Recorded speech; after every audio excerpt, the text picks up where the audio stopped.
program. Also, he does that kind of work at Tyndale Theological Seminary in Toronto. We know Graham first, many of us, from his years as a pastor at the Calvin Presbyterian Church in Zelienople, PA for 22 years. And there he explored so many things about ministry, and for that we benefit. We are grateful for him and for his presence with us today as Graham helps us to consider moving through to the other side. So Graham, we're going to welcome you and take it away. Well, I do want to, Susan, really grateful to you and Michael to allow me to be part of this here today. A number of you I know because I recognize your faces, I recognize your names. A number of you I don't. And for those of you who I haven't been able to see for a long time, for example, Colleen McFarland, it's really great to see you. I haven't seen you in a long time, but it's great to see you on here. Just to give, I want to kind of flesh out a little bit more of my background, and it's going to go into some of the stuff that I've talked about. I'm going to shift to, give me 1 second, because I'm going to shift to presenting. I had to minimize it, didn't I? I have so many things open. I'm going to shift to the presentation so that you can kind of see what I'm talking about as I'm talking about it. I'm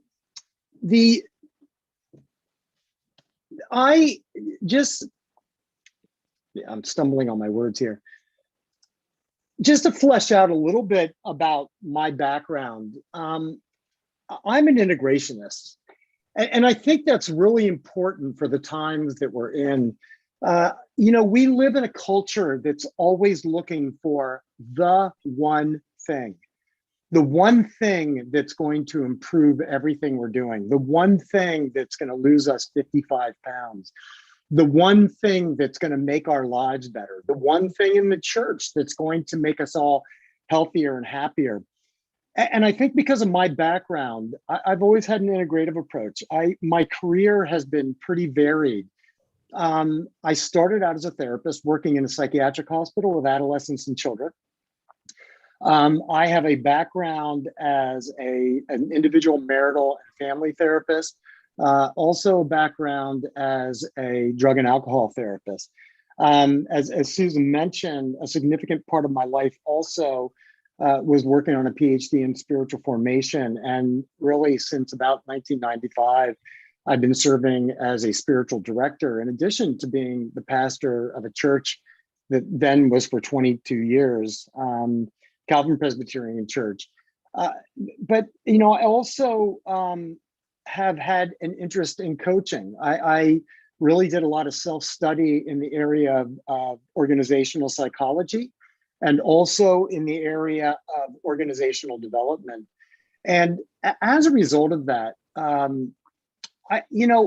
I have really been aware of the fact that when we try to find that one thing, it's always elusive, because dealing with any kind of an issue and being a healthy pastor, being a healthy person, leading a healthy church really means integrating a lot of different perspectives.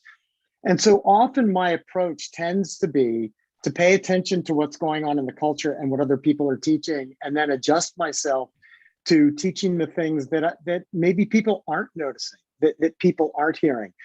I was really glad Marianne yesterday was talking about improvisation, because I do sometimes when I see people who kind of write on these things, I get a little bit of writer's jealousy, because I go, wow, man, I've been dealing with improvisation now for many, many years. My brother was a jazz musician, and our music director at Calvin Church is a jazz musician and was a jazz musician. And so when I was at Calvin Church, we talked a lot about being intentionally improvisational in what we do. And it's this idea of, with jazz improvisation, you always set up a strong structure and a strong melody that then gives you the freedom to improvise and bring your own creativity in the moment to whatever you're doing. And I'm just so glad that she was able to share that, and about play and other things. We were supposed to have her in Beaver Butler Presbytery last March, and then the pandemic hit. And so we're scheduled to hopefully have her sometime in the fall or in the spring, or sometime maybe in 2022 when this abates. I basically say all of this because what I'm going to be doing here today is I'm going to be trying to bring in perspectives on how we respond not only to the pandemic, but how we lead people to the other side by really bringing in things that I think maybe people are not as aware of that are coming from different fields. And so really what I'm going to be doing here today is bringing in insights that come from the field of therapy, specifically different forms of therapy, cognitive behavioral therapy, narrative therapy, existential and phenomenological therapy that maybe will give you some insights in how to move forward in a way that really fleshes out and really gives more substance to everything that we're doing. Because the pandemic has really it's created situations where all of us feel like we don't know what we're doing, but we have to pretend like we do. And so as a result of that, I really want to kind of flesh out some ways that maybe if you're reflective afterwards, that will help you to really respond in a way that helps move not only you, but your church to the other side. So over the course of this pandemic, I've had the joy of actually not leading a church through the pandemic, but of leading a counseling center through the pandemic, of moving from all in-person therapy to all virtual therapy over the course of 4 days and 1 week. And then really kind of looking into the future of our work. But my work at any one time, I'm working at any one time with somewhere between about 25 and 30 pastors, not only locally to where I am in Western Pennsylvania, but actually across the country and several international. And then I've also been consulting with churches, and as Tom was part of a small group of Presbyterians that we've been dealing with leadership. And so I've been actually had the privilege of hearing what so many different pastors are going through, and then trying to help them think through, like, how do we get through this? How do we lead people? So in my work with pastors, I'm basically hearing 4 different responses to the pandemic, 4 different responses to their churches, 4 different responses to what's going on. There's a significant portion that basically is coming through that just says, I hate this.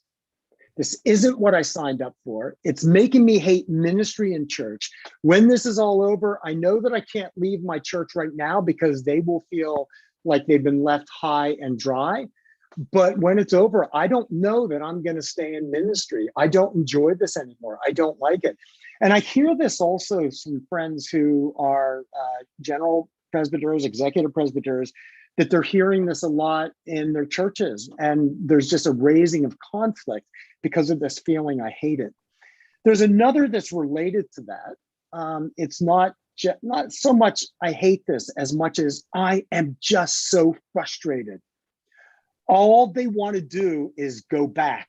That's all they want to do. And this is our opportunity to go forward. And all they talk about is, when can we go back to normal? When can we go back to in-person? When we're done with this pandemic, can we get rid of that technology? Can we get rid of the idea of streaming? Can we just go back to the way it was?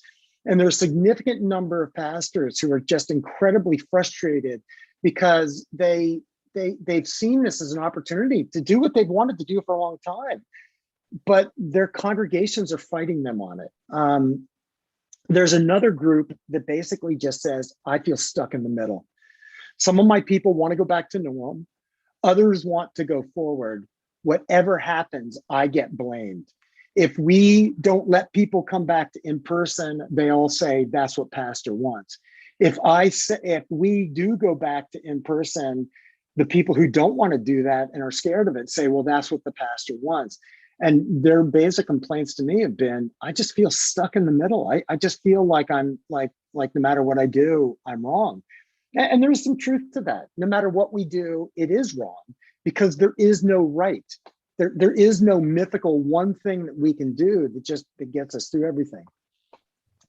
Finally, I've had a few that, and it takes that, it's very difficult for them to admit this publicly, but they say, is it okay if I'm kind of enjoying the pandemic? The pandemic's allowed me and the church to be creative in a way that we never were before. And I've talked to several pastors who they finally got to move into bringing technology into the church. They finally got the church to bring in projection systems. They finally got the church to upgrade sound. It allowed them to create their own little videos that they always wanted to do because they've seen that happen in the non-denominational movement, or little ones by Rob Bell through Numa or other kinds of things. And they've wanted to do it forever, but they've never gotten permission. And now they're basically saying, wow, I get to do this stuff, but I don't know what happens when the pandemic's over. Are they going to clamp down on me and tell me not to?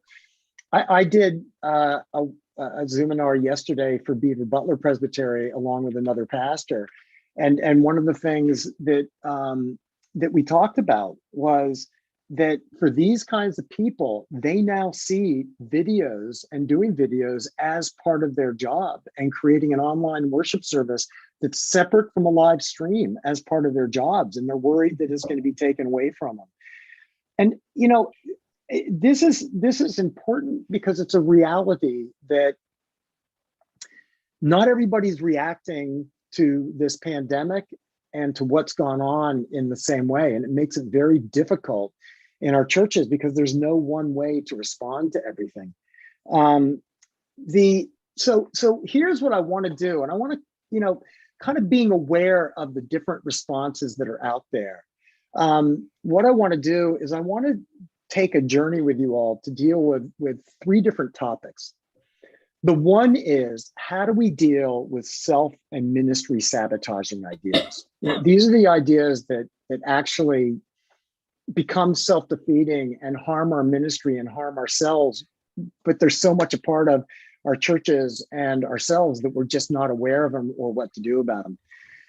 The second is, I want to talk with you about how to reframe the challenge. How do we move from seeing everything or most things or many things or a lot of things from obstacles and recognize that in everything there's an opportunity? And by the way, if you want to know the therapeutic approach to each one, the self and ministry sabotaging ideas, this is stuff that comes out of cognitive behavioral therapy. Reframing the challenge, moving from obstacles to opportunities, that comes from narrative therapy. And then finally, I want to talk about restoring a sense of meaning, purpose, and spirit to our ministry to make that a drive. And that comes out of the idea of what's called existential and phenomenological therapy. So let's start with the self and ministry sabotaging ideas. Here's a reality, and it's not just the pandemic. Any time we move into a time of crisis, anytime we move into a time of crisis. And by the way, this isn't just pandemic crisis. It can be a leadership crisis. It can be the death of somebody significant in our congregation. It can be the rise of Black Lives Matter. It can be the polarization of our culture. Whatever it is, times of crisis give rise to sabotaging thoughts, or another way of saying it, thought distortions.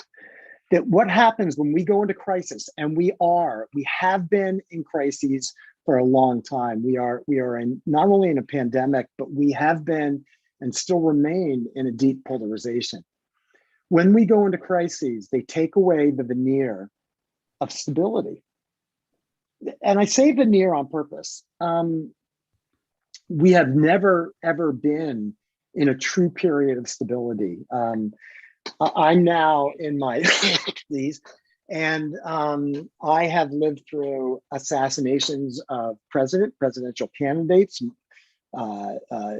civil rights leaders, Vietnam War, Watergate, depressions, or not depressions, but recessions, steep recessions, different wars, 9/11, crashes, pandemics, all of these kinds of things. And we think of as times as having stability and security and constancy, but they don't. But the problem is when we go into a time of crisis, that what happens is that, when we go into a time of crisis, it takes away that veneer. And what it does is it immerses us in lament and vent and self-criticism and other criticism and despair and anger.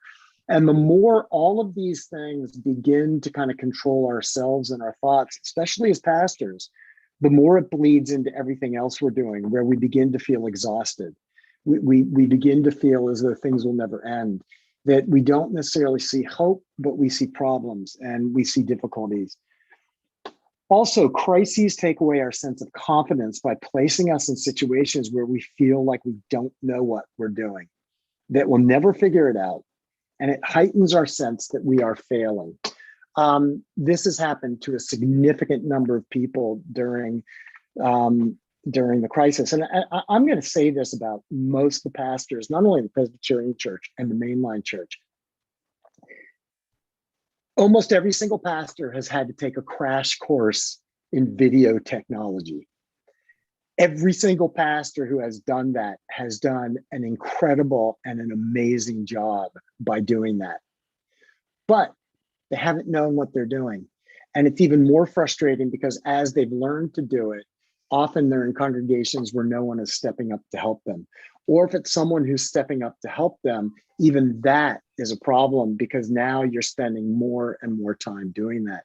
And so what it does is it saps your confidence. And especially when we go through polarization, excuse me, when we go through polarization, it also saps our confidence because the question becomes, well, should I be preaching on this? And if I do, how many people are going to hate me afterwards? And how many people are going to agree with me? And how many people are going to leave the church if I talk about this topic or I talk about that topic? And it really puts us in a situation where the confidence gets sapped and it makes it harder and harder for us to figure out how to respond. The other thing that crises do is they force us to adapt in places where we not only lack knowledge and training, but we're not sure where to get knowledge and training. And that in itself can be really defeating, self-defeating, because we're constantly feeling like, I don't know what I am doing. And I don't know if I will ever feel again as though I know what I'm doing. And this is what, in my experience with a lot of the pastors I've been working with, actually a lot of the work I do is listening and helping them conceive of new possibilities. But a large part also can be telling them, you actually do know, and you actually have self-trained, and you actually have done a good job. And it's really letting them know that they've done well, even if nobody around them seems to appreciate it. So what happens is that often we end up with self-sabotaging thoughts and ministry sabotaging thoughts. And this is in the field of cognitive behavioral therapy, there's just a recognition that a lot of times when people are suffering through depression, or they're suicidal, or they are having conflicts, or they are just having a sense of constant crisis, that what happens is their mind gets filled with tapes of self-sabotaging thoughts. And these are some that I've heard expressed, which I've had to work with, that we can have self-sabotaging thoughts of, I'm failing in this church, when in fact the pastors aren't failing. They just feel like they're failing, and they have this thought that basically is, I have one pastor that I work with who's in another country, and we've talked about this over and over, and what we identified was, number one, he's not failing, he's doing actually really well, but his parents were very much a part of Amway growing up. And their whole big thing was, you have to be a success. You have to be a success. And it has to be measurable. It has to be measurable through money. It has to be measurable through prestige. It has to be measurable through respect. And with this pastor, as we keep talking, whenever you say you're failing, that's not really you, that's Amway talking. And we've had to then say, how do you actually decide to leave Amway? Because you never decided to join it. How do you leave Amway and come back into your church and lead the church and seek what God wants? Another one is, they hate me. They just all hate me. No matter what I do, they hate me.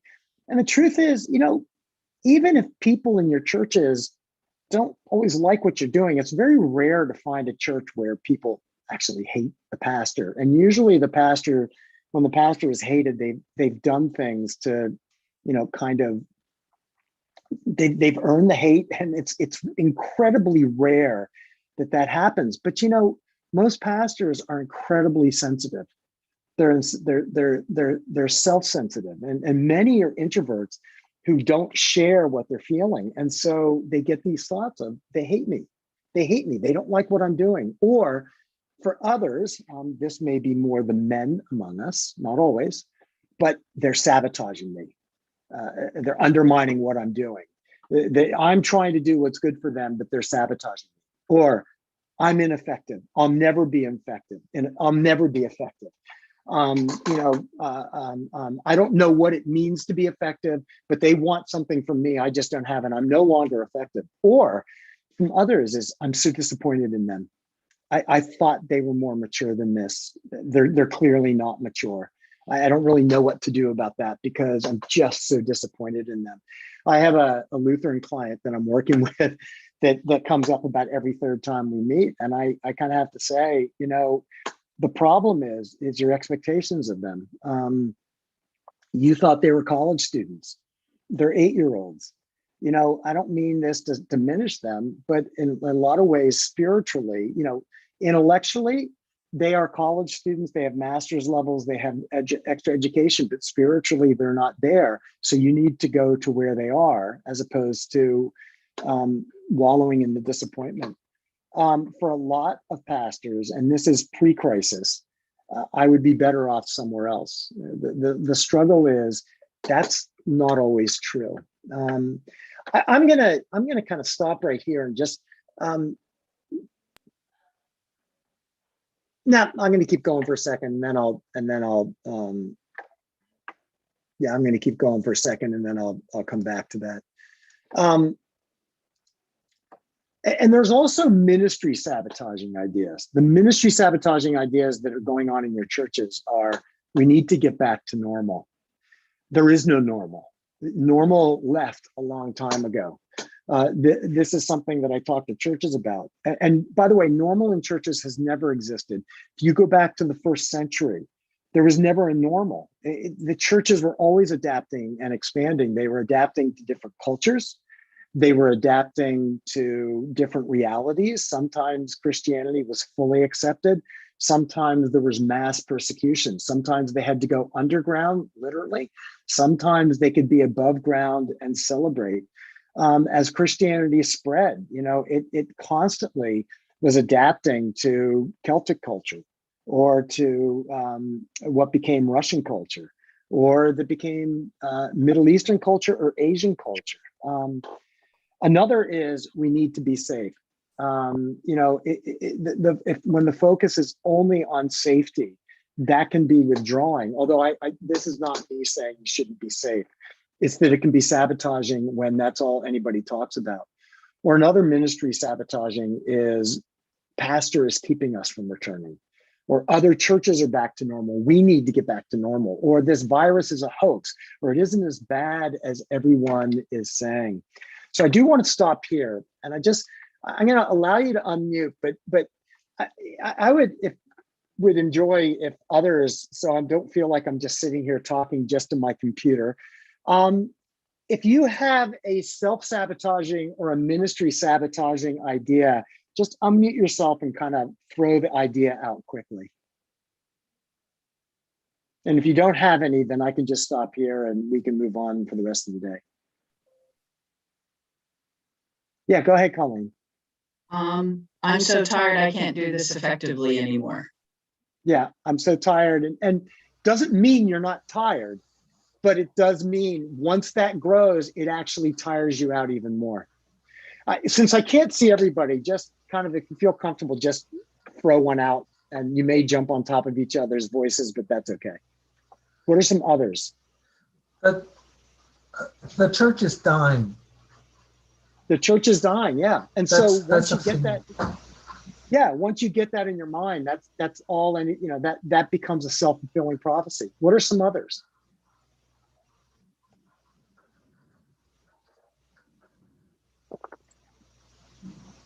Well, here's what I want you to do right now is if you have not downloaded the sheet that Michael put into the chat room, I'm going to ask you to download it. But there's 3 sections. It's an exercise. And the first is pastoral thought distortions. And what I'd like you to do, and these will be used later on in the follow-up group, I want you to jot down first several self-sabotaging distortions. And by the way, just because you write them down doesn't mean you have to share them with other people. But I think it's really helpful, and therapeutically, it's really helpful to identify self-sabotaging ideas. So if you have self-sabotaging distortions that pop up for yourself or ministry sabotaging distortions, let's take about 3 or 4 minutes and just write some of these down.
I'll give you a few minutes to kind of finish it. Hopefully you have enough there that are helpful to identify.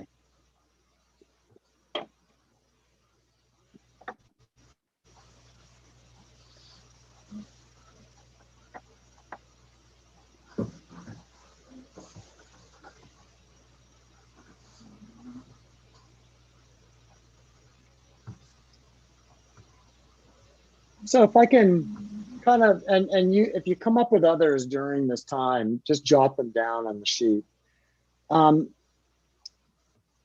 Basically, here's the struggle of self-sabotaging thoughts and distortions. Number one, they lead people to heightened stress. The pandemic and polarizations, they've clearly already heightened the tensions within and around our churches, while simultaneously creating divisions without definition.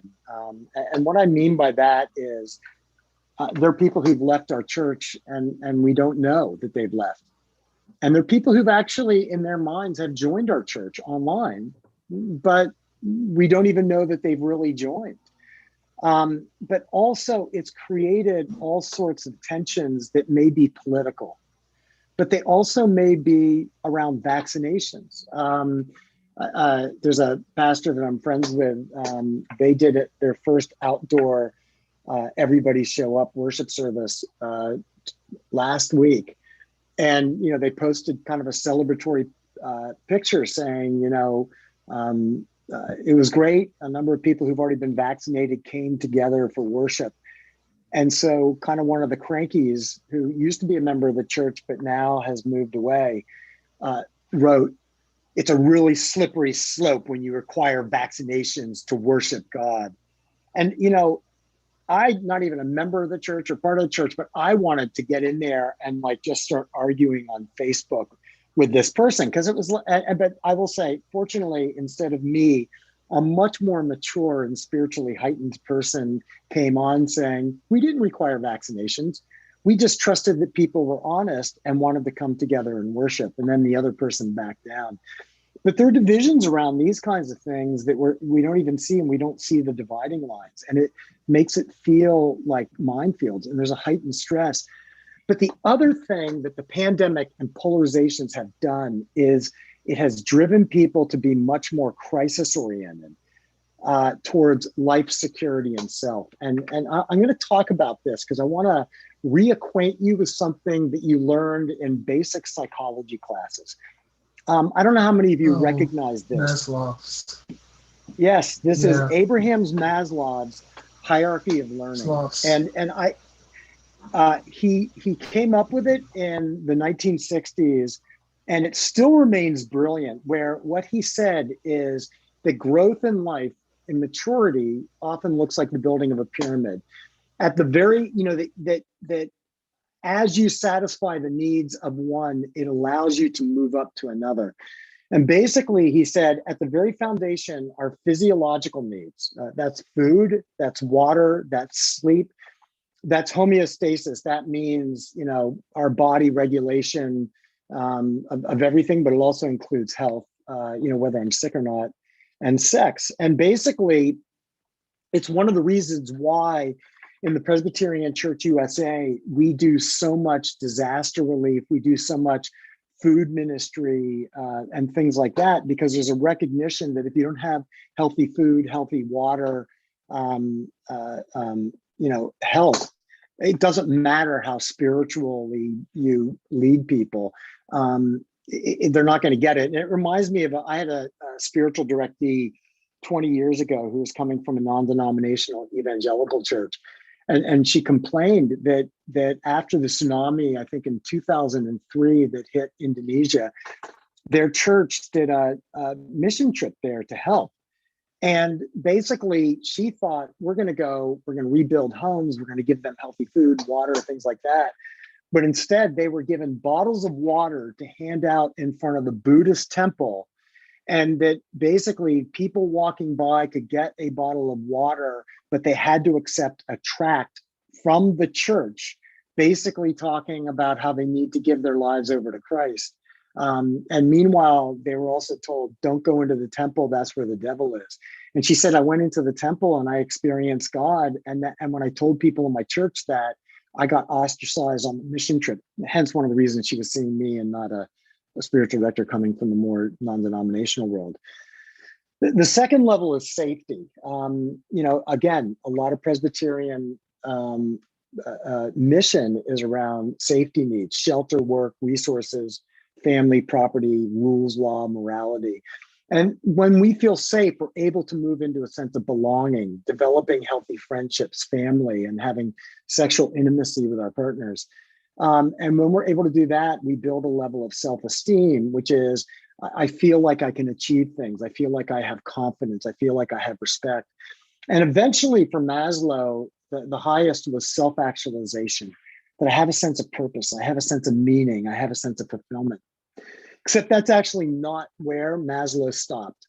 In 1969, Abraham Maslow added a top tier above self-actualization, which he called transcendence. And actually, interesting story for me, the person I studied with at Duquesne University, Adrian von Kahm, was very good friends with Abraham Maslow. And it was through their conversations about Adrian von Kahm saying, self-actualization is still self.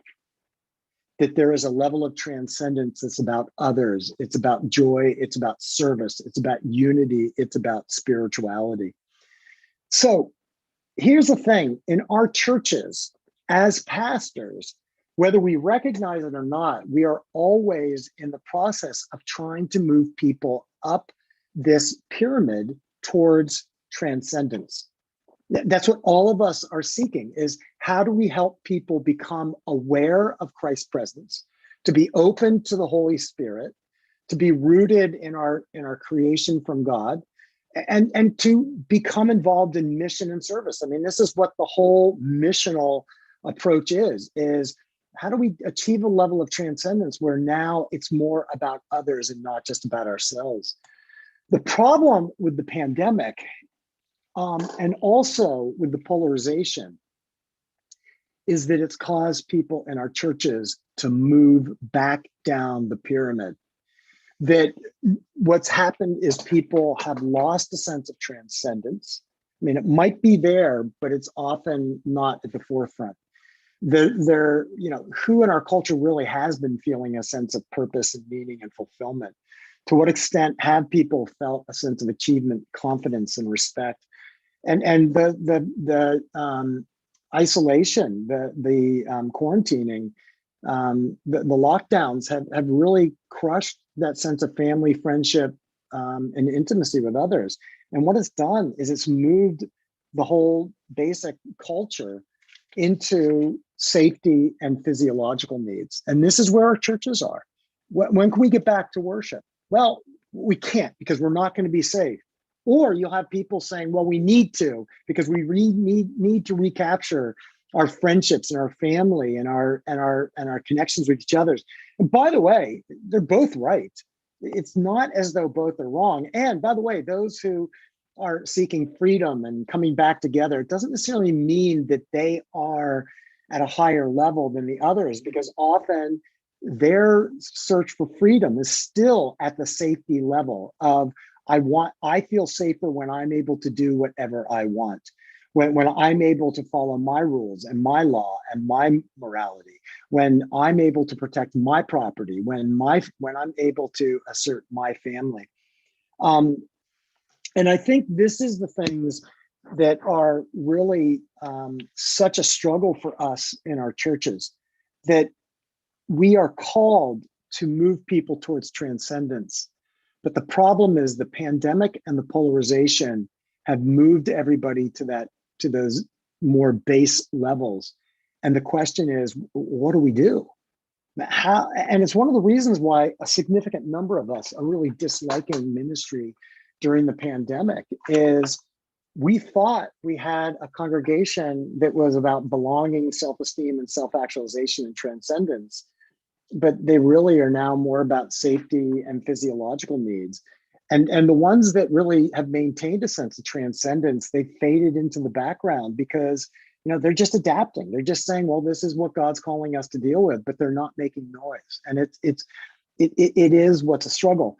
But I'm also going to say, by the way, here's the thing. As pastors with people at the bottom levels, the answer is not getting down to the bottom levels with them, or leaving and just being disappointed. And this is stuff that I work with pastors on. It is still, you're calling them to transcendence and self-actualization and self-esteem. The problem is they're fighting us. And so what we have to do is we have to find ways to deal with where they are and invite them to, in a sense, grow more maturely. So lessons from therapy. Number one is they're in crisis. So often we have to focus on the basic first order issues of focusing on how do we keep developing a sense of trust in this congregation. And often I'll talk to the pastors about that is, in this, people aren't trusting each other. So as you move into discussions about this, work on trust first, coming up with answers second. They need to be able to listen to each other and trust each other and understand each other's perspectives first. Then you can move on to answers. But if you ignore rebuilding trust, then you'll get fights and it'll actually exacerbate it. Another is, even though you yourself in this may have senses of panic or fear or anxiety, it's calming people. I mean, think about this. You come across somebody on the side of the road who's been in a car wreck and has blood streaming from their head, and it looks like their arm is crooked because it may be broken. What are you doing? Well, the first thing you do is you get them to trust you. What's your name? What's your name? It's going to be okay. We've called an ambulance. They're coming. Then you calm them. And then you identify what's wrong, what's going on, where do you hurt? Is it just your arm? Is there something else? And then you offer basic steps. Okay, we're gonna sit you up, but we're gonna be really careful. That's gonna help you a little bit, and we're gonna wrap you in a blanket. That's gonna warm you up. That's gonna make you. And then you offer them a sense of safety and a sense of hope. The ambulance is coming. We're going to get you to the hospital. Things are going to be okay. Even if they may not, that's part of what we do. The problem in ministry, none of us really wants to do that. Who wants to focus on these basic things? I mean, there are people who are gifted at it in mission, but most of us, we Presbyterians, we are people who love big ideas, abstract thought. Who wants to actually focus on basic things, but it is in our preaching, our teaching, and everything else. It's helpful to still address these things. And then second, move into transcending leadership. We have to help them slowly see issues from self-actualized and transcendent perspectives. So we have to ask the question, what's going to help them develop responses to all of this and to what's coming? By the way, I'm talking about the pandemic and polarization now, but I think, if we're moving to the other side and we are leading sessions and task force and churches through to what comes next, a large part of it is we have to identify the basic things that are a struggle, but then we have to push them constantly to develop responses that provide a sense of meaning, purpose, and fulfillment for the church. And I'm going to get to that a little bit later, and what helps them become more other, joy, unifying, and spirituality oriented. For me, part of this is always saying, how are we going to become church once this pandemic is over? We can't go back to normal, and we are in this state. But what can we do to rebuild the church into something new when we get to the other side? Other lessons from therapy. We need to offer positive and hopeful guidance. We need to find ways that encourage people to move on their own to healthier levels. I'm going to give you 3 strategies that I used as a pastor of Calvin Church that I always find really helpful. I think it led to the church growing significantly during the time I was there because I was intentional about it. First is, if you really want to help the church move to a better place, especially when the pandemic's over, praise what's right, even if it's come out of what's wrong. I'll give you a good example of this. One of the things that I've talked to pastors about is, as you move into conversations about what we're going to do when the pandemic abates, you know that you're going to want them to embrace new ideas, but they're talking about going back to normal. So what you need to do in sermons, in newsletter articles, in conversations is to say to them, look at what you've done. This is a congregation that before the pandemic was, and you can fill in the blank, but look at this. We have moved from knowing nothing about technology to now, we live stream. We're offering prayer services, and we're offering, Tom Harmon, wonderful Taizé services online. We have figured out how to do Facebook Live. We have figured out how to do YouTube Live. We have figured out how to upgrade our sound system. We have figured out how to make people feel like they're part of this church, even if they're never stepping into the church. Look at everything you have done. And what it says is that God is in you. God is working in us, and God will be there when we move through. So find a way to look, and this is narrative therapy ideas. Look for what's right, and then help them recognize it, embrace it, and it moves into what the third point there is. It can help become self-fulfilling prophecies. A self-fulfilling prophecy is a message that we say to ourselves, whether it's true or not, that it becomes our reality. Self-sabotaging thoughts are not necessarily rooted in reality, but if we say them enough to ourselves, if we say enough to ourselves, I'm failing at this, I'm a failure, then it will become a self-fulfilling prophecy where we will become failures, and it will spread into everything we're doing. It's the same thing with our church.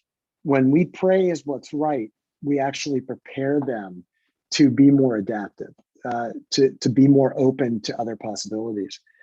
Another thing is building in successive approximations. Don't, when we're done, look at small steps we can take to keep going. When I was at Calvin Church, we changed tremendously over 22 years. You would not recognize the church, you would not recognize the worship as the same, but we never made big changes. We did 22 years of very tiny changes that always got us moving towards where we felt we were called to go. And we built them very slowly. But if you do, 3 really small changes a year over 20 years, that becomes 60 significant changes over time. And by the way, that's how you potty train your kids. That's how you teach them to talk. That's how you teach them to use their forks and knives. You do this with kids all the time. That's true for churches too. I've talked about self-fulfilling prophecies. It's when you tell the church who they are, they will become that. If you tell the church, whether verbally or through your attitude, that they're failures or they're a problem or disappointing, they will become disappointing.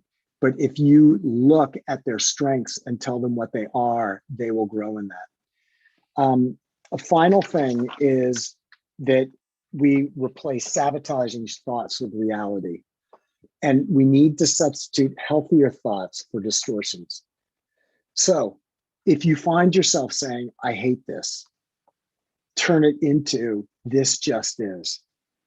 Other people have gone through worse things like this, but this just is. It just is, and this is what God's calling me to do. And I'm going to give you a little cognitive behavioral trick, and I'm going to tell you how it works by giving a different example. So let's say that when you go shopping, you're grocery shopping, your weakness is potato chips or chocolate or whatever it is. And every time you go grocery shopping, I've got to cut this out. I'm eating too many chips or I'm eating too many chocolate. This is like conversations we have in our family. So it's a little bit personal.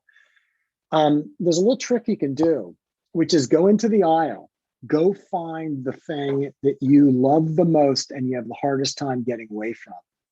Stand in front of that bag, and for 1 full minute, whether you say it out loud or just say it to yourself, no.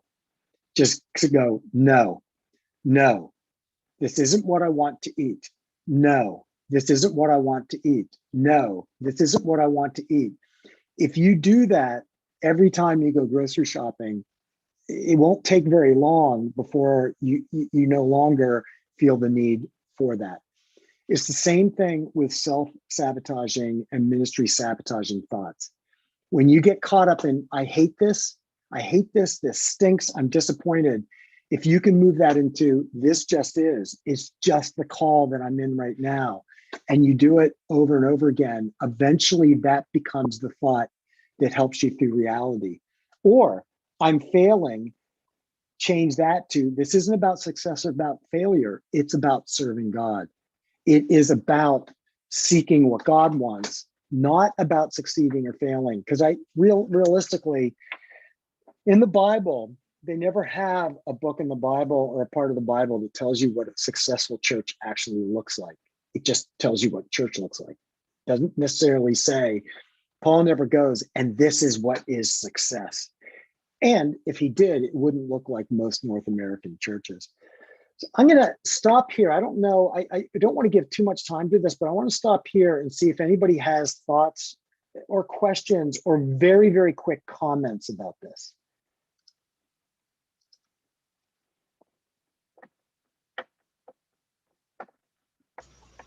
Well, in my I case, think it's terrific. I will What's say that? that. I think it's terrific. Oh, Go ahead. Good. Thank you. Because I had self-sabotaging thoughts while I was putting it together. So I appreciate that. And I had lots of them. No, it's terrific. Thank you. Aaron Cobb, looks like you had something you're going to say. Okay. Oh, I'm sorry, David. I thought you stopped. Go ahead, David. Go ahead. David, go ahead. No, I was just going to say that this Sunday is Gaudete Sunday. It's Joyful Sunday. And I'm preaching a sermon basically on what's right with the world And to the church. there's a wonderful video on that online. You can And we're find going to reinforce that. What's right with this Yeah. church? What's right with the world? Yeah. Let's talk about that.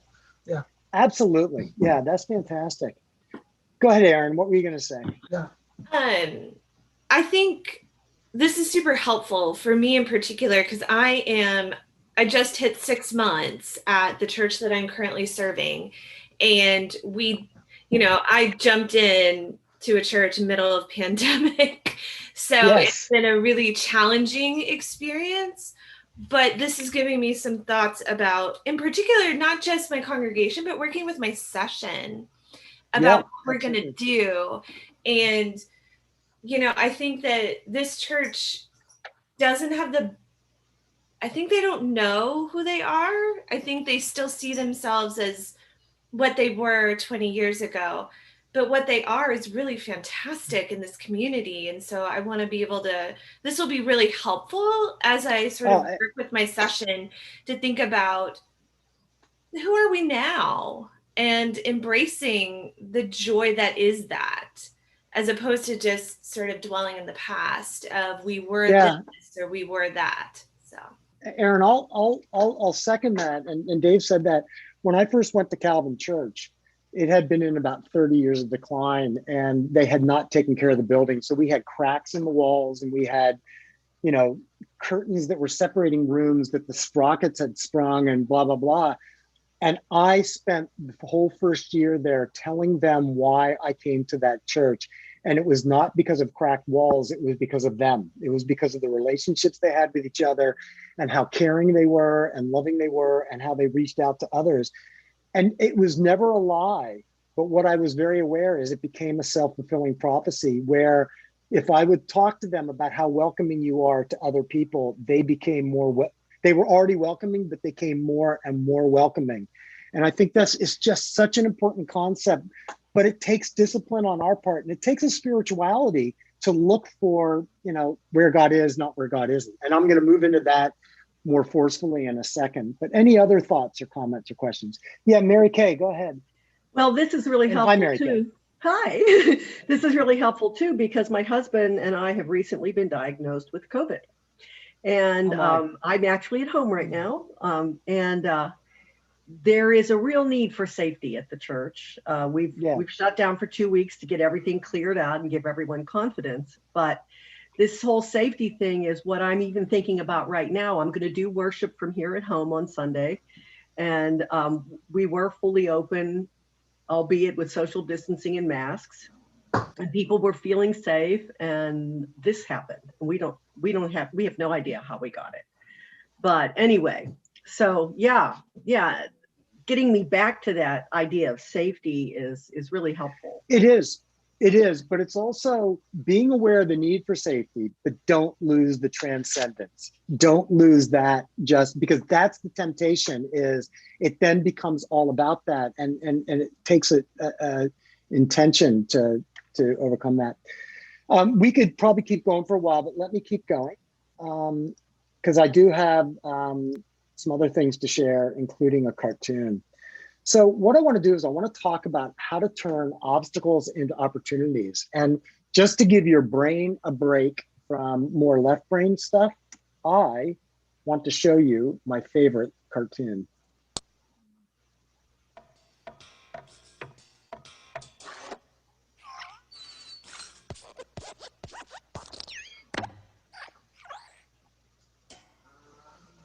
I apologize. I hit a button with my elbow. Let's try this again.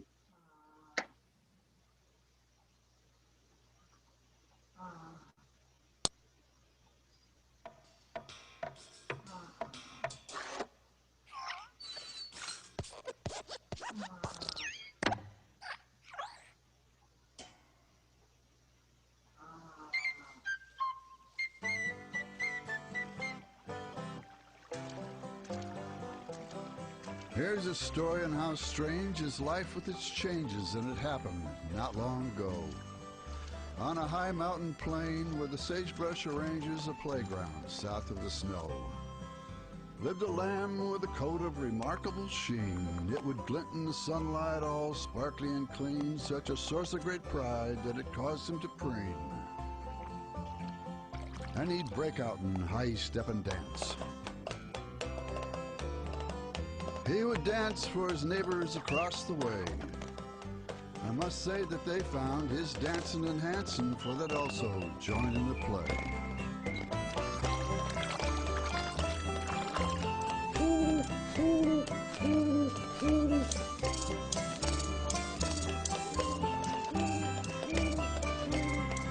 Then one day,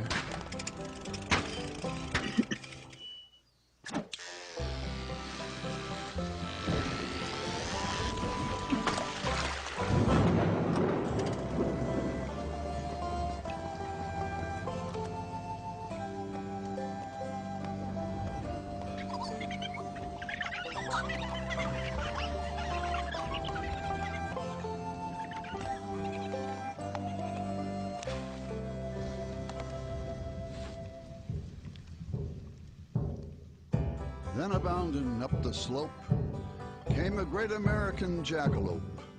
This sage of the sage, this rare hair of hope, caused to pause and check out the lamb. Hey kid, why the mope?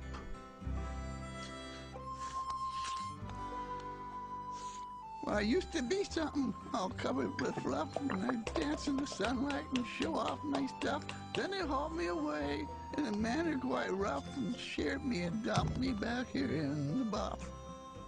And if that's not enough, now my friends all laugh at me, 'cause they think I look ridiculous, funny, and pink. Pink? Pink? Well, what's wrong with pink? Seems you've got a pink ink in your think. Doesn't matter what color, well, that gets nope. Be it pink, purple, or heliotrope. Now, sometimes you're up and sometimes you're down. When you find that you're down, well, just look around. You still got a body, good legs and fine feet. Get your head in the right place and hey, you're complete.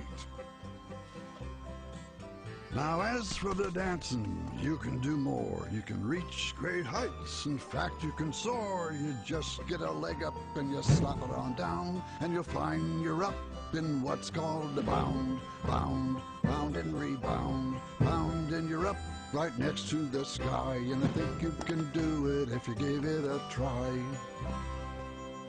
First get a leg up, slap it on down.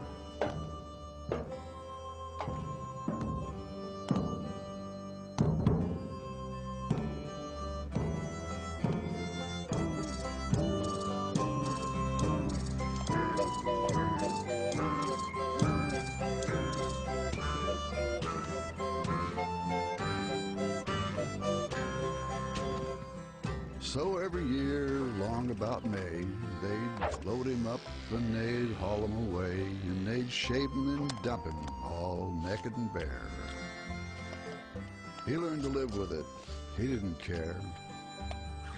He just bound, bound, bound and rebound. Now in this world of ups and downs, so nice to know there are jackalopes around.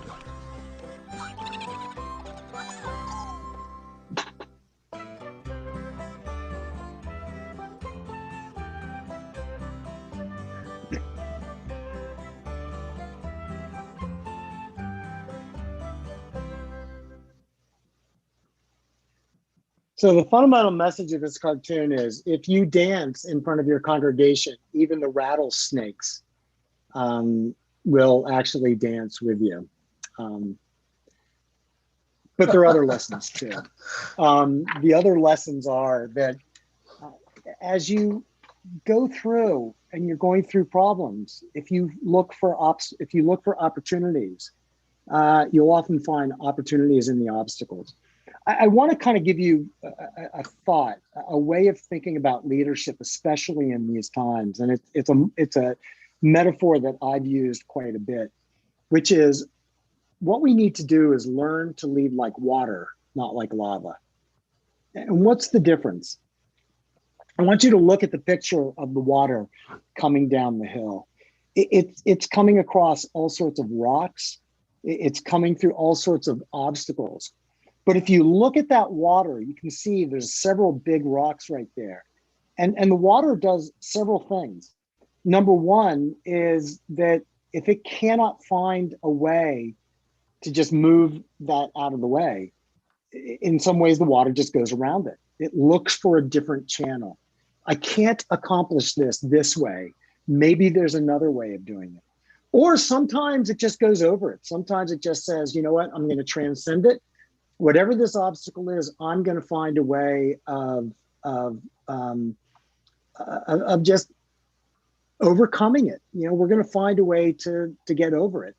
Or a third is if it stays there a really long time, eventually the water will just erode it. You come back to those rocks in 3,000 years, the big rocks in the top right are going to look like the little pebbles kind of in the bottom center because water just erodes. The thing is, lava, when it flows, when it hits similar obstacles, what eventually happens is if it doesn't immediately find a way around it or over it, it will not erode it. Instead, what will happen is it will cool and it will become obstacle itself. It will become the rocks that water will eventually go over, around, or erode. I think one of the problems in times of crises, but in many ways in the mainline church, is that we can lead like lava, where we see obstacles. The obstacle can be our church. It can be their attitude. It can be their decline.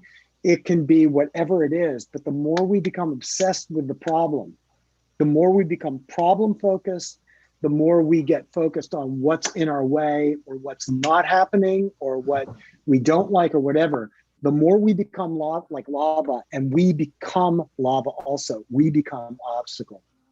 So what does it mean to lead like water? Water constantly finds new channels, or if it doesn't, it becomes the Dead Sea.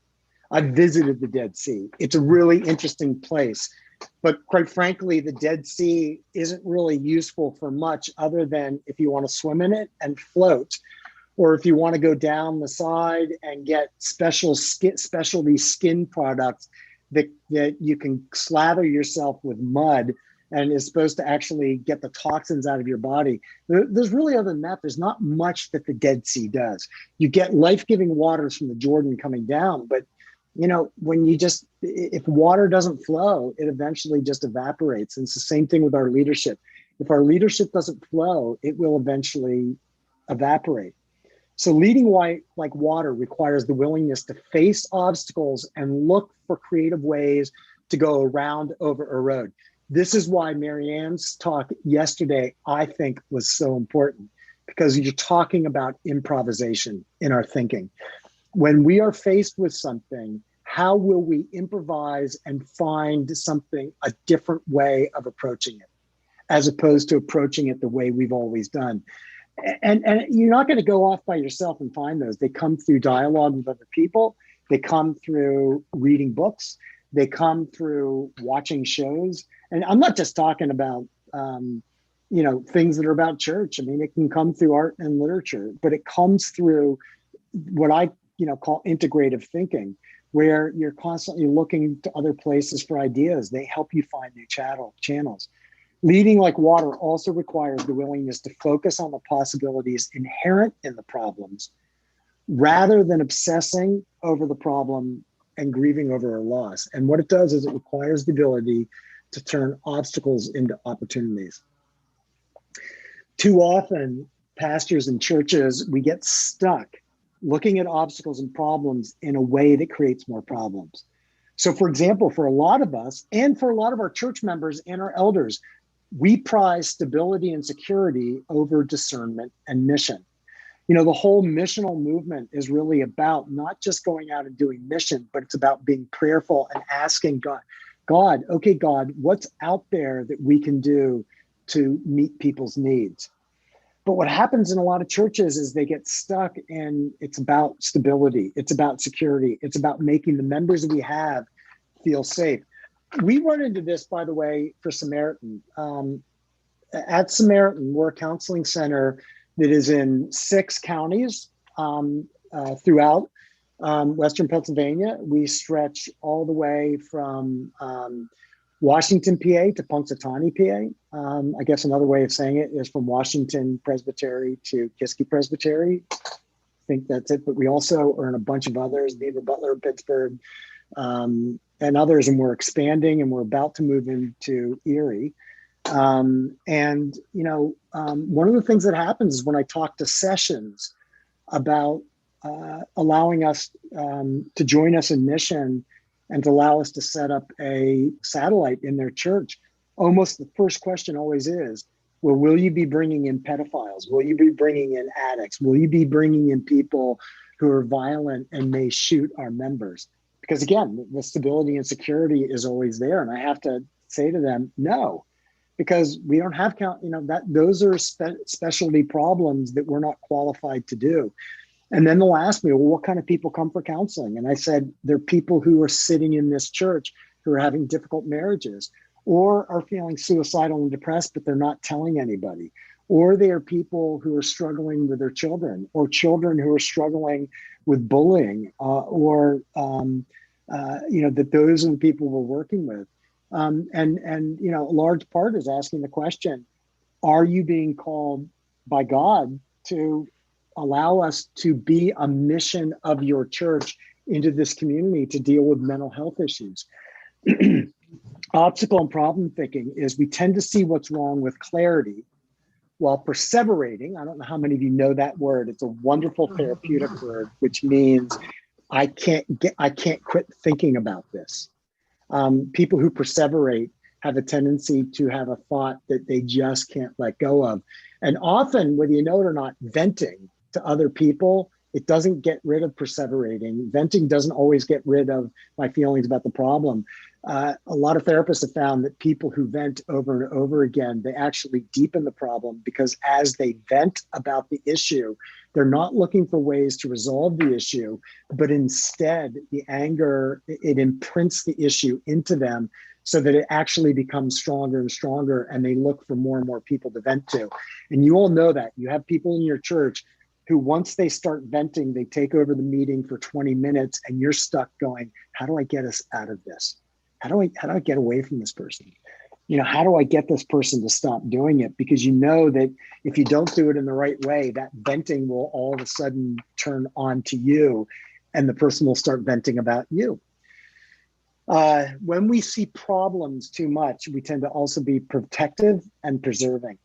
One of the things that boards and sessions are really good at is they are really good at talking about the problems over and over. Let's talk about the problem. What they are not very good at doing is often looking for ways to overcome the problem and to look for new ways of thinking.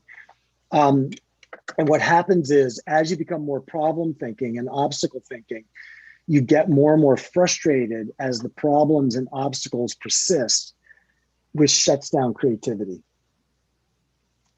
What is opportunity and possibility thinking? Christianity has always been an opportunity and possibility faith. We have always been a faith that has adapted and created and renewed. And I don't just mean Presbyterians. I mean, the Reformed tradition came out of a problem with the Roman Catholic tradition, and it created an opportunity and a possibility.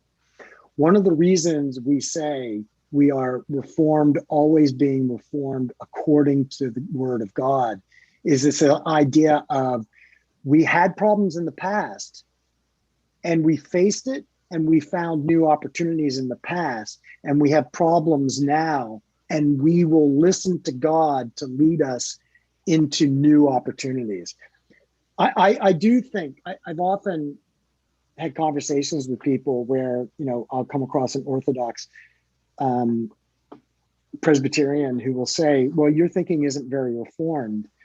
And sometimes when I'm being particularly smirky and smarmy or whatever, I will say, you're right, because I'm part of the always being reformed according to the word of God tradition, more than I am just to the reformed tradition. Although I still believe we need to keep a foot in the past, but also a foot moving forward into the future. That's why if we're going to look for opportunities, we have to be call oriented. This gets into the spirituality of it, which is how do we ourselves as pastors become more prayerful and ask the question, what's God calling us to? And how do we nurture a church to do that? I will say I've written a lot about this. I did write a book in 2005, which we reprinted as a second edition in 2016, which is Becoming a Blessed Church. And it's all about how to become a call-oriented church. But opportunity and possibility faith means balancing tradition with creativity, becoming other-focused rather than self-focused. But that doesn't mean we don't care about ourselves, but we turn our gaze to others. It also responds to power struggles with power sharing. And this is difficult to get, but when we get into power struggles in churches, it increases obstacles. And you all know there are power struggles within the church. That one person who says, if you do this, I will stop giving money to the church. There's a degree to which we have to sometimes make the decision, are we going to actually lose the immediate battle over that and let the person go through their threat so that we can actually share the power with others and become a community that moves forward rather than a community led by just one person.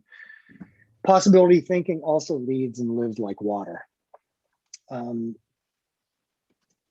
Excuse me for a second. I'm going to run out of time, so we don't necessarily have the time to do the exercise. But this is going to be part of the exercise that's going to come later, and you're going to see this as number 2, which is when you get in your group, take time to identify some of the most significant obstacles you're facing. And maybe it's just one for each church or one as pastors, and then actually reflect everyone's reactions to them and write down what could have been or what could be turned into opportunities. And so we're going to invite you to do that a little bit later in the groups to follow up. So I want to return back to leading like water, because this, I want to talk about, this is what's about obstacles, the opportunities. When you lead like water, you use force of will. That does not mean dominating other people. But leading like water, when you overcome something, that's those times, and they're very rare to me, but where you need a force of will, even if everybody's against you, you have determination, resilience to get what we want. This is what Todd Bolsinger's new book about resilience is about, is how at times do you use determination and resilience to lead people where they need to be. And part of this can be a determination to lead the church to transcendence, even if it's determined to stay in safety and security. I will say, sometimes churches that are resistant, they do this to us. Again, I don't mean to do advertisements for my book, but I did have a book that came out this past September, and the church actually changed, where I devote a chapter to how to overcome resistant congregations and how to deal with them in a way that moves them to follow. So I would encourage you to take a look at that if that's of interest to you. Overcoming obstacles requires a great level of trust and authority to accomplish in a positive way. The longer you're in a church, the more they trust you and give you authority, the easier it is to overcome obstacles. So I think if you're a new pastor, Aaron, you talked about this earlier, this is not a strategy that you're going to want to use. It's one that I became more comfortable after I had been at Calvary Church for about 14, 15 years, where I knew they trusted me and I was much more willing to make executive decisions because I knew they were going to trust, but I didn't start doing it just unilaterally. It came from times when they would say, Graham, why are you coming to us? Just do it. Just do it. But I didn't do that in my first 13, 14 years. It can create backlash as busy beavers feverishly build back the dam. If we use authority too early, they will build back the dam.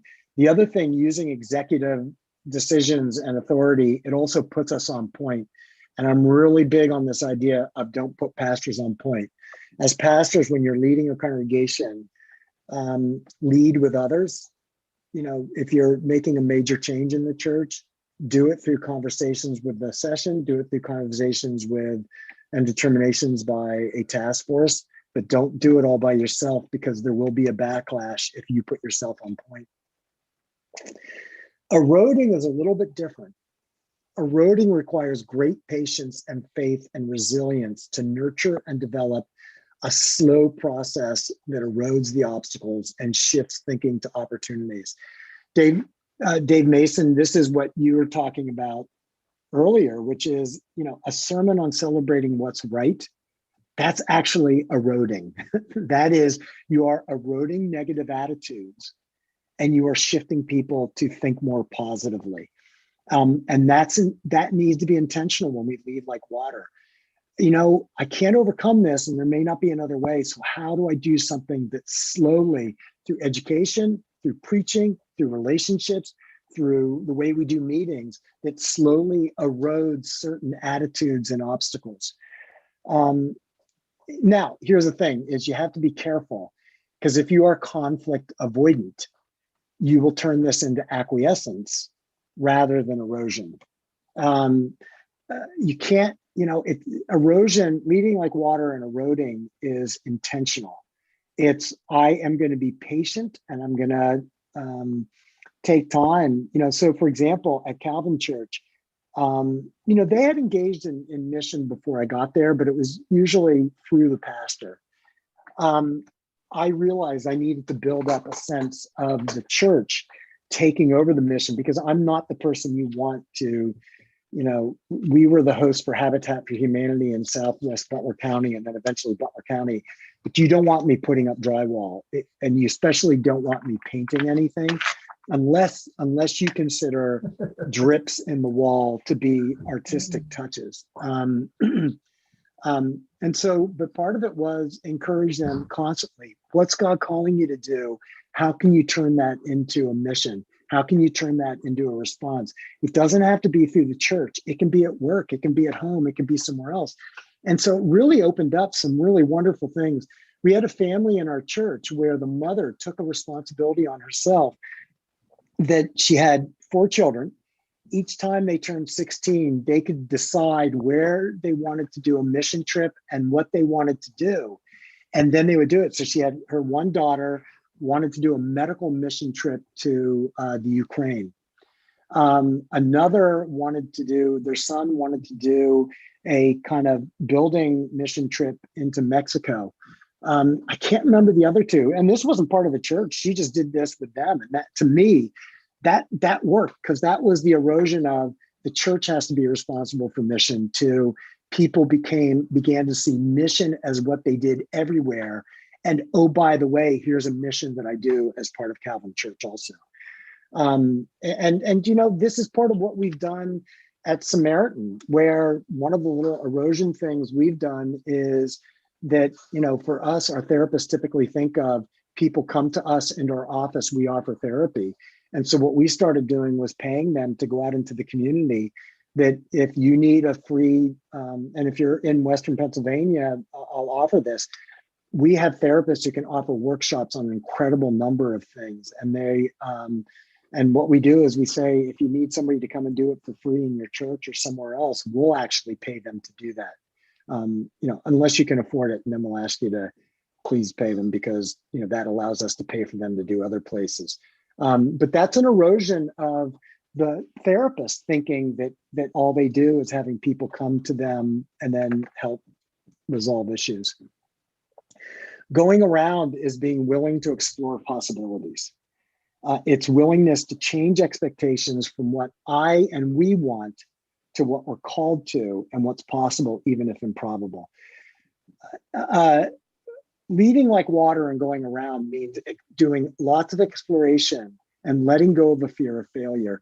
I will say, I think that probably about 30 to 40% of the things that I've tried to do in ministry have been a success.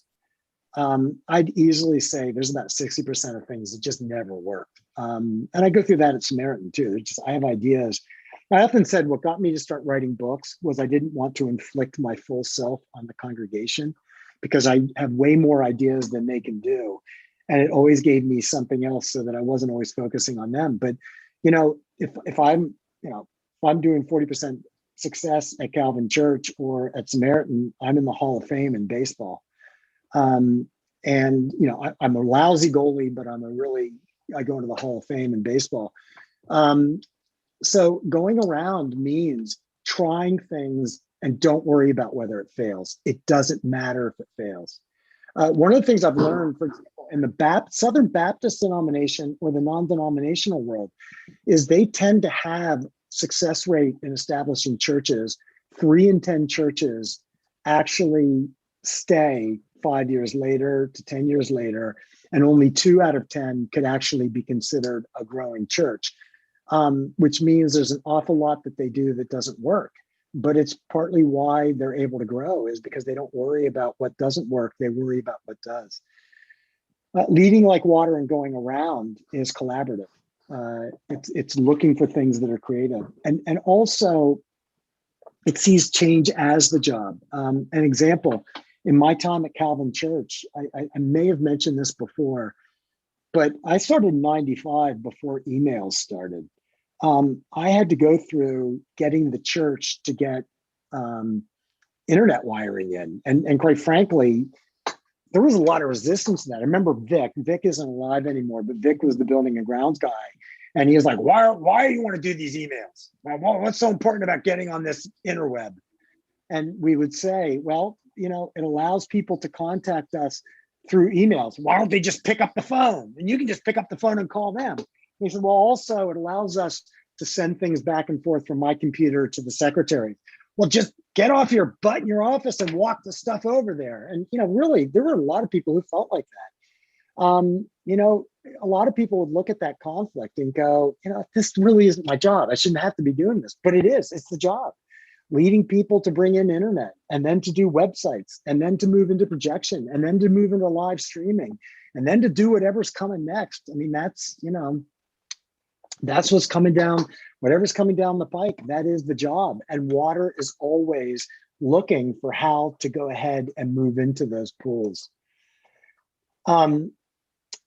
Cultivating a spirituality water is God's always calling. It's seeking God's calling over stability. I'll let you all read these for yourselves because I want to kind of, I want to move on to this. Lessons I've learned from clients. When you have conflict, that can help bring clarity. Don't avoid the conflict, but use the conflict to say, okay, with all this conflict we're having, what do we think should be our response together? And how do we clarify it and make it simple? Adapting to the pandemic can create self-fulfilling prophecies in good ways. The more they adapt and the more you tell them they're adapting, the more open they will be to adapting. This is something that really can be a strength of this pandemic, is it's created an opportunity for churches to be adapting if you're willing to tell them how well they're adapting. The struggles present opportunities to train members for what we seek. In the Presbyterian Church, we don't do enough training. We just, for example, one of the things we did at Calvin Church was we trained our greeters. And if you were going to be a greeter at Calvin Church, you had to go through an hour training. And people were like, I know how to greet people. It's like, no, but you still need to be trained.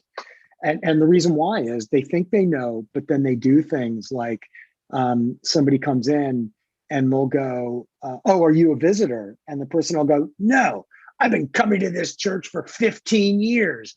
And then you've got conflict.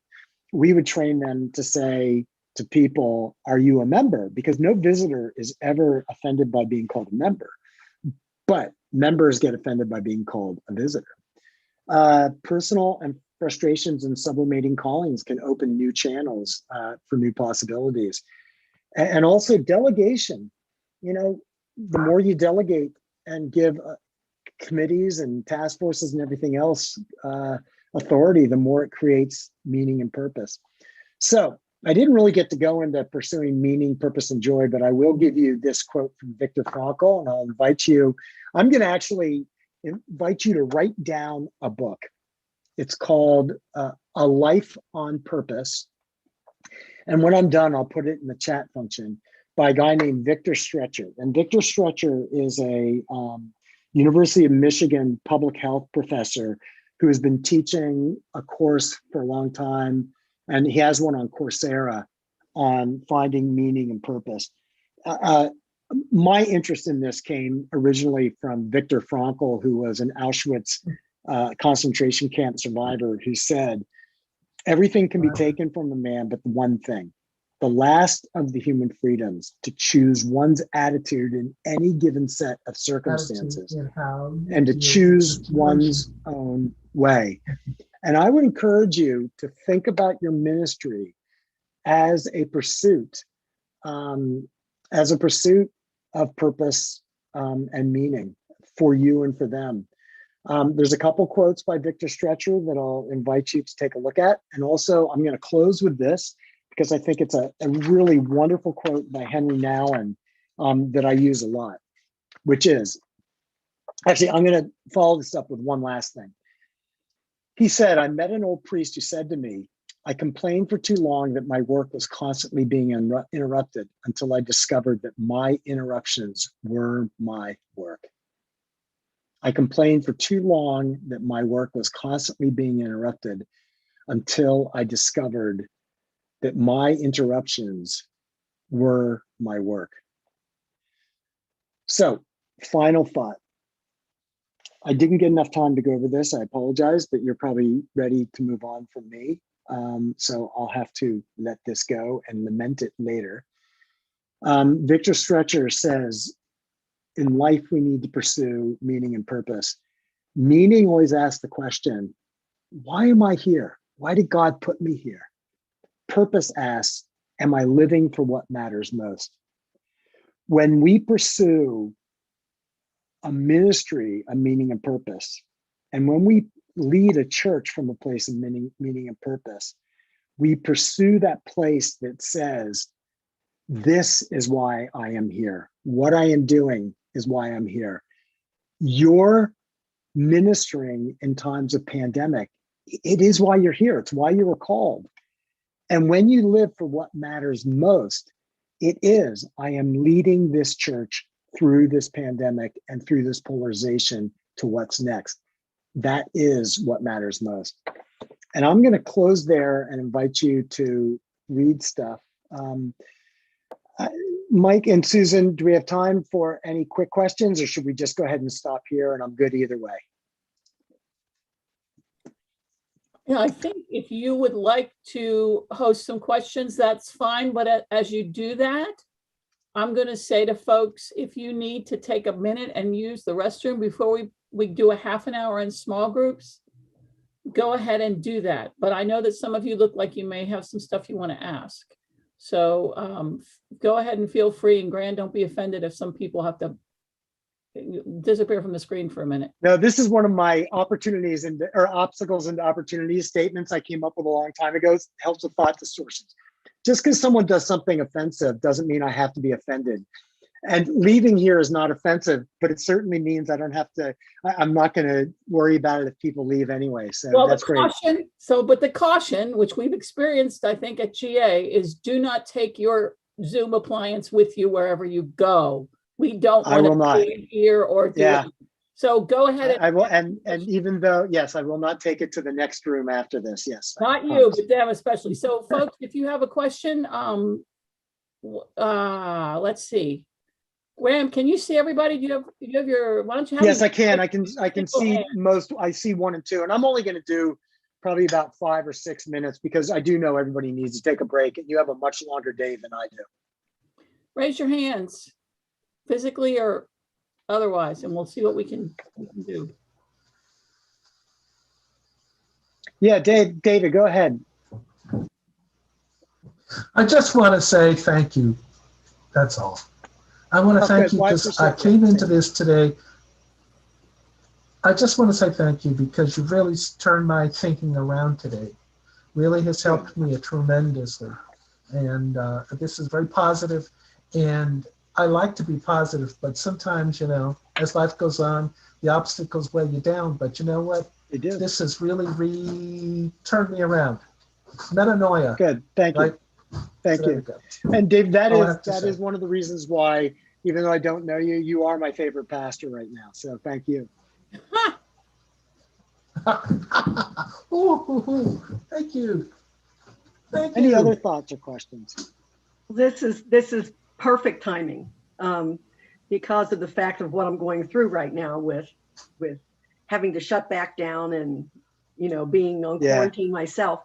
It's perfect because there's going to be so many things that the congregation, the fear and all of that, and to be able to figure out how to flow rather than lava them through. So this is just amazing. Thank you. Good. Thank you. Any others?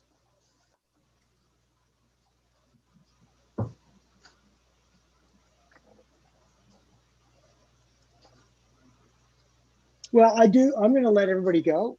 Do appreciate the opportunity to be part of this today. And I hope not only the rest of today, but you continue on tomorrow. Is that right? No, we're done. This is it. We want to because we're not pushing. It's Zoom, and we know that we. Yeah, it's Zoom. But we wanted to have some chance to integrate. So thank you, Graham, very much. Yeah, thank you all. Very, very much. And Tom, I really appreciate, because that was a very Graham video and you did that really well. So I appreciate that very much. Tom knows, he's seen enough that I really love, because Presbyterians can be so words and we can get so focused on words that I really like times when you do music and images. And I thought that was wonderful. So thank you, Tom. And I will see all of you. Graham, thanks.